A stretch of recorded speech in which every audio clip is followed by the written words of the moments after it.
Morning पिला माने तुम मन संस्कृत एकेडमी चैनल को बहुत बहुत स्वागत। जो मैंने प्रथम की मो वीडियो को देखुं से मैंने दयाकर लाइक करेंगे, शेयर करेंगे और सब्सक्राइब करेंगे। आम मैंने पढ़ी नवम श्रेणी संस्कृत बही नीतिवाणी श्लोक गुड़ी पढ़ी। आज पढ़ा 15 नंबर श्लोक रू आरंभ पढ़ा और तार ओडिया अनुवाद करवा, सकारण विभक्ति संधि विच्छेद सबकि पढ़ा। देख, क्षुद्रेपि निहिता शक्ति संभावना महीयसी क्षुद्र विजन्मा महाकाय वटवृक्षस्य संभव। यार ओडिया मीनिंग कौन ना क्षुद्रेपि संधि है क्षुद्र युक्त अपि क्षुद्र रे मध्य छोट हेले मध्य से कौन श्रेष्ठ संभावना शक्ति रही थाए।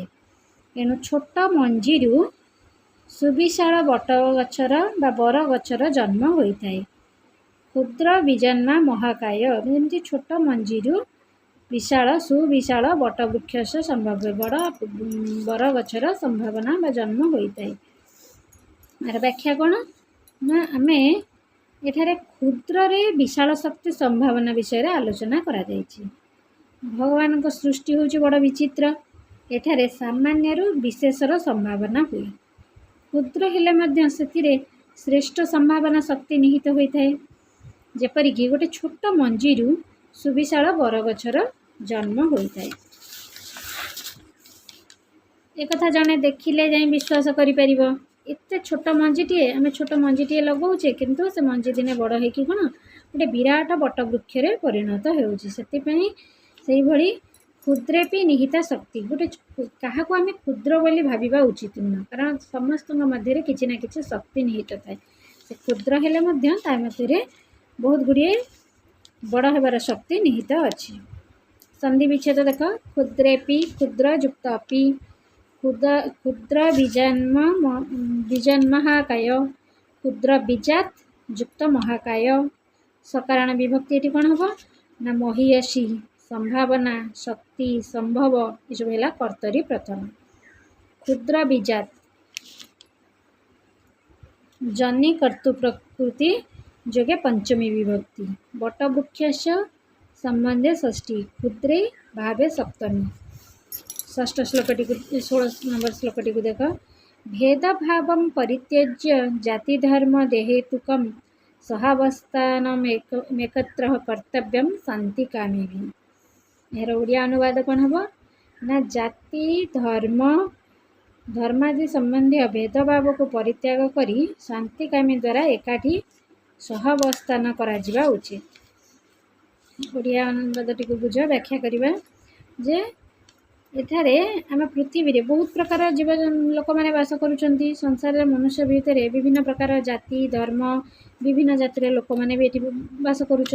कौन जाति धर्म भेदभाव सब रोचे से गुड़िक सब त्याग करिके परस्पर मध्य शांति और सौहार्द्यर भावना सृष्टि करने उचित। जाति धर्म मध्य सब कौन जाति जाति मध्य सब विवाद देखा जाउछि। से सब विवाद को परित्याग करी आम गोटे परिवार सदृश रहिबा उचित। एणु समस्त शांति कामना करी जाति धर्म सब भूली समस्त शांति मनोभाव को रखी समस्त सहावस्थान करने उचित। समग्र मानव जाति गोटे सूतारे बांधी हेबा उचित। एठारे संधि विच्छेद होछि कोन ना जाति धर्मादि हेतुकम जाति धर्म युक्त आदि हेतुकम सहावस्थानम एकत्र सहयुक्त अवस्थानम युक्त एकत्र। सकारण विभक्ति होछि सहावस्थानम उक्ते कर्मणि प्रथमा भेदभावम जाति धर्मादि हेतुकम कर्मणि द्वितीया शांतिकामी भी अनुक्ते कर्तरी तृतीया। 17 नंबर श्लोकटी देख,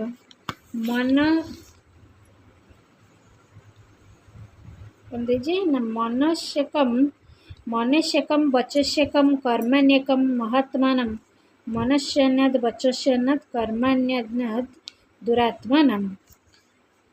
अर्थ कौन एथरे ना मनस्यकम वचस्यकम कर्मण्यकम महात्मानम महात्मा मानकर मनरे जहा थाए कथारे मध्य से थाए एवं कार्य मध्य से ताहा प्रकाश करती।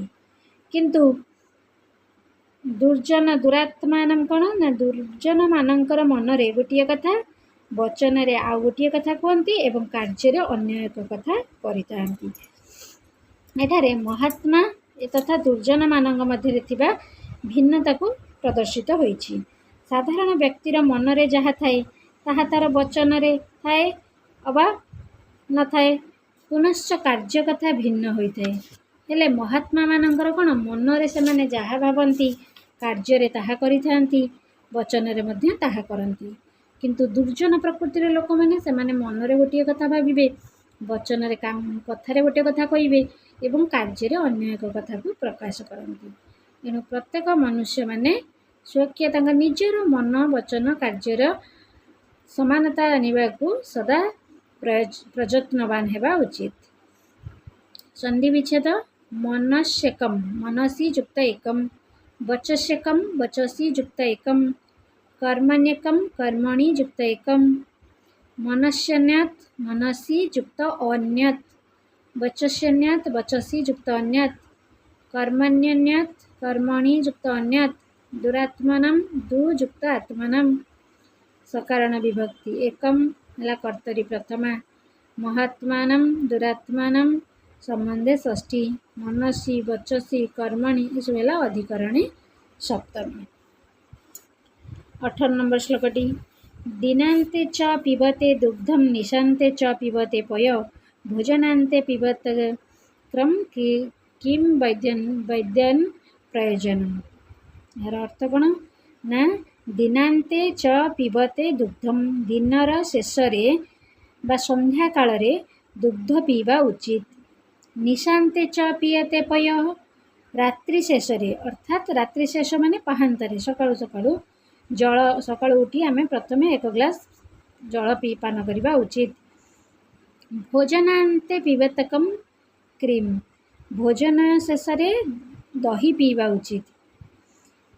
किम वैद्यन प्रयोजन एपरी करुथिबा लोकर वैद्यर कौन बा आवश्यक अच्छी। जदि जड़े लोक दिनर शेष बा संध्या समय रे कौन करुथबो दुग्धपान करुथबो कारण आमर स्वास्थ्य ही संपद अटे। दिवसर शेष बा संध्या काल रे दुग्ध पीवा उचित। आ रात्रि शेष प्रातः काल रे जलपान करिबा उचित। भोजन शेष खाई सारिबा परे आमे जदि किछि दही खाउछे सेटा आम खाद्य को कौन हजम करिदबो। आमर ये सब जो व्यक्ति करुथबो तार आ वैद्यर प्रयोजन किछि आवश्यक नहीं कि से लोक को आउ वैद्य पाखक जीवाक पड़िबो नहीं। लोकर स्वास्थ्य सदा सुस्थ तथा निरामय होता है से केबे मध्य वैद्य निकट को जाए नहीं।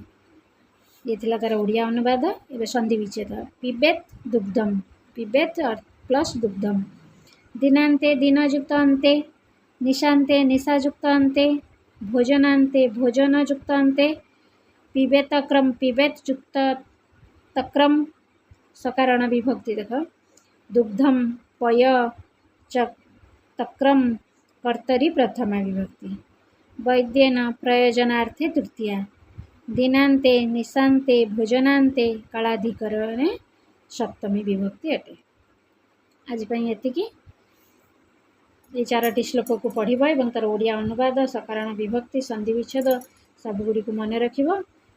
नाले संधि विच्छेद और सकारण विभक्ति को जदि पारिबा पिला माने तुम खातारे भी लिखिपार लिखिकी तक सब मन रखिब। आज पई एतिकी धन्यवाद।